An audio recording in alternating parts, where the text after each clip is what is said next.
करोडो रुपये खर्च करून शहराचा विकास करायचा हाच एक ध्येय सध्याच्या घटकेला केंद्र शासन असेल अथवा राज्य प्रशासन करत आहे। मात्र या विकासाच्या मागे शहराचा विकास करत असताना कुठेतरी जे चिमुकले आहे यांच्या खेळाकडे जाणीवपूर्वक दुर्लक्ष होत आहे की काय असा प्रश्न पडल्याशिवाय राहत नाही।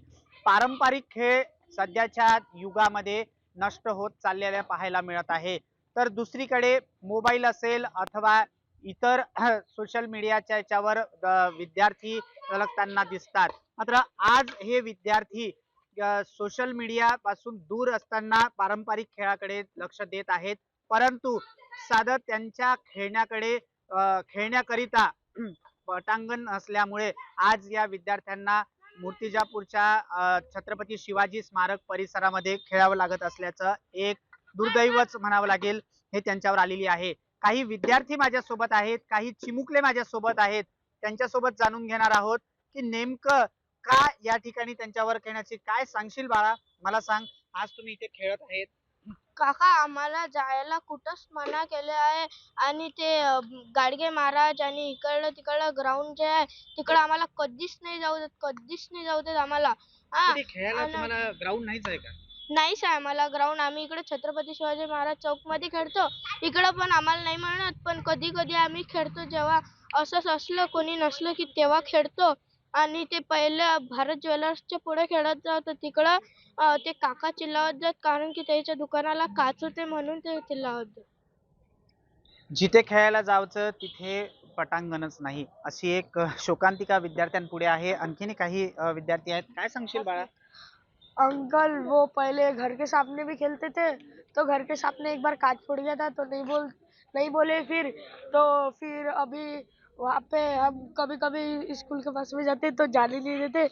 फिर तो इसके लिए हमको वहाँ पे भी नहीं जाने देते ग्राउंड पे उधर, तो फिर हमको ग्राउंड चाहिए।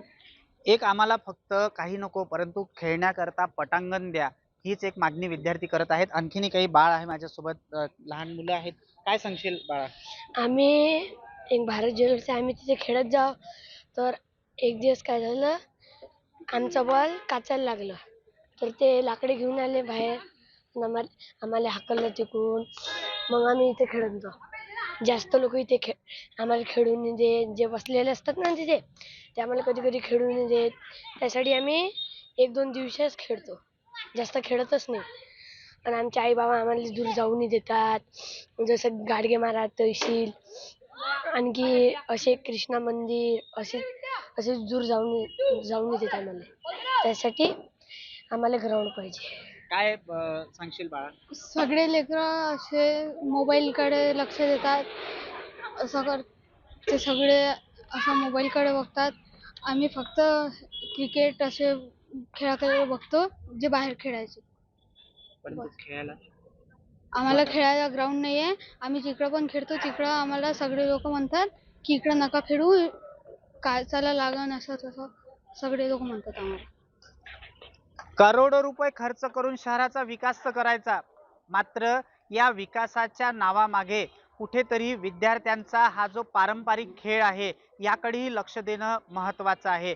मात्र या गांभीर्याकडे मूर्तिजापूर नगर परिषद असेल अथवा लोकप्रतिनिधींचं जाणीवपूर्वक दुर्लक्ष होत आहे की काय असं म्हणायला वावगं ठरणार नाही। मात्र या गांभीर्याकडे जातीने लक्ष देऊन मूर्तिजापूर नगर परिषदेचे मुख्याधिकारी असतील अथवा विद्यमान नगराध्यक्ष महोदय यांनी या चिमुकल्यांचा प्रश्न निवारण करावं आणि यांना ग्राउंड उपलब्ध करून द्यावं, म्हणजेच खेळण्याकरता मैदान उपलब्ध करून द्यावी अशी मागणी या चिमुकल्यांकडून होत आहे। तर सन्माननीय आमदार महोदयांनी सुद्धा या गांभीर्याकडे लक्ष देऊन यांच्याकरिता एक पटांगण उपलब्ध करून द्यावं हीच एक रास्त मागणी चिमुकल्यांची होत आहे। या गांभीर्याकडे लक्ष देतील का आणि यांना पटांगण मिळेल का याकडे सर्वसामान्य नागरिकांचे लक्ष लागलेले आहे। प्रतीक कुरेकर, LS मराठी, मूर्तिजापूर, अकोला।